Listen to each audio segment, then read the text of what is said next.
El poder no es un don moral en una verdad visible, sino una estructura invisible que sostiene todas las relaciones humanas. Desde el instante en que el ser humano comprende que no todos dicen la verdad, comienza a percibir el mundo como un escenario donde cada gesto puede ser una máscara y cada palabra una herramienta. En este territorio es lo que muchos temen reconocer.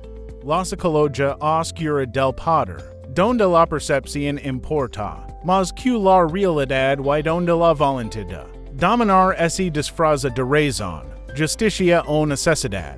Nicolás Maquiavelo observa con una lucidez incómoda que los hombres no son guiados por la verdad sino por el interés, el miedo y el deseo de seguridad. En su visión, el poder no se conserva con bondad ingenua, sino con comprensión profunda de la naturaleza humana, no porque el mal sea el objetivo, sino porque la realidad rara vez recompensa la pureza de intención.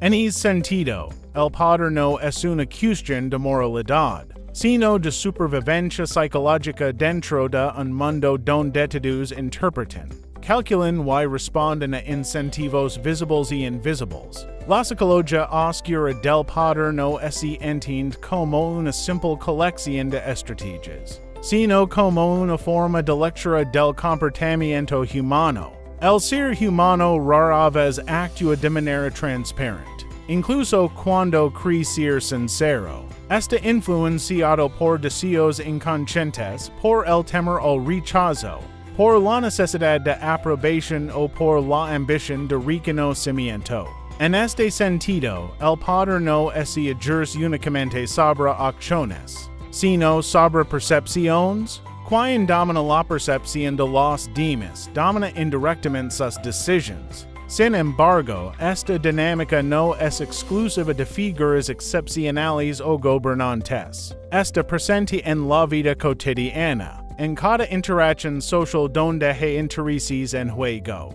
El poder aparece en la forma en que alguien define la narrativa de una situación, en cómo se interpreta una intención, o en cómo se construye la imagen de una persona frente a otros. La mente humana, al buscar coherencia, acepta versiones simplificadas de la realidad. Y allí es donde el poder psicológico encuentra su espacio, en la simplificación que sustituye la complejidad. Maquiavelo entendía que la estabilidad no depende de la bondad, sino del control del conflicto. Y el conflicto no siempre es visible. Muchas veces es interno, silencioso, mental. La tensión entre lo que una persona dice, y lo que tam crea una vulnerabilidad, que puede ser influenciada por narrativas externas. El poder, entonces, no se impone únicamente con fuerza, sino con la capacidad de moldear esa narrativa interna, quien logra influir en cómo otro interpreta su propia realidad. Alcanza una forma profunda de dominio. Pero esta comprensión también revela una paradoja. El mismo mecanismo que puede ser usado para controlar, también puede ser usado para comprender. La psicología oscura del poder no es únicamente una herramienta de manipulación, sino un espejo de la condición humana, todo intento de influencia. Funciona porque responde a estructuras mentales ya existentes. El miedo, la esperanza, la inseguridad y el deseo de pertenecer son constantes universales, que definen la conducta humana. El poder no crea esas emociones, solo las activa y dirige. En el pensamiento maquiavélico, la imagen del líder no depende de su esencia, sino de su eficacia. La percepción de fortaleza puede ser más decisiva que la fortaleza real. Esto no significa que la realidad sea relevante, sino que la mente humana responde primero a lo que cree, verdadero antes de comprobarlo. Así, la autoridad no se construye solo con acciones, sino con consistencia simbólica, con la repetición de señales que consolidan una idea en la mente colectiva. La oscuridad de esta psicología no reside necesariamente en la maldad, sino en su neutralidad. Es una herramienta que puede ser usada para construir o destruir, para estabilizar o desestabilizar. Su poder radica en que opera en niveles donde la mayoría no es consciente.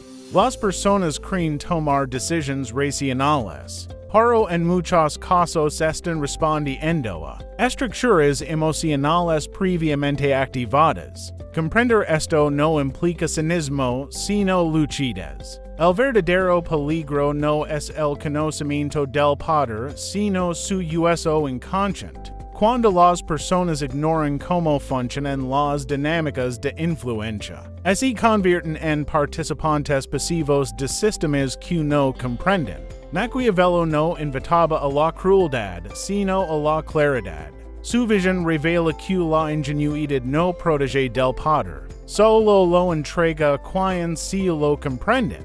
En última instancia, la psicología oscura del poder refleja una verdad incómoda. La humanidad no es completamente racional ni completamente moral, sino una mezcla de impulsos, percepciones y narrativas en constante conflicto. El poder surge de esa complejidad, no de su negación. Quien entiende esto no necesariamente se vuelve dominante, pero si consciente de las fuerzas invisibles que moldean cada interacción. Y quizás esa si la enseñanza más profunda. El poder no solo está afuera, en las demás, sino también dentro de cada mente que interpreta la realidad. Porque en un mundo donde la percepción es la primera forma de verdad, comprender la mente humana así, convierte en la forma más silenciosa y decisiva de influencia.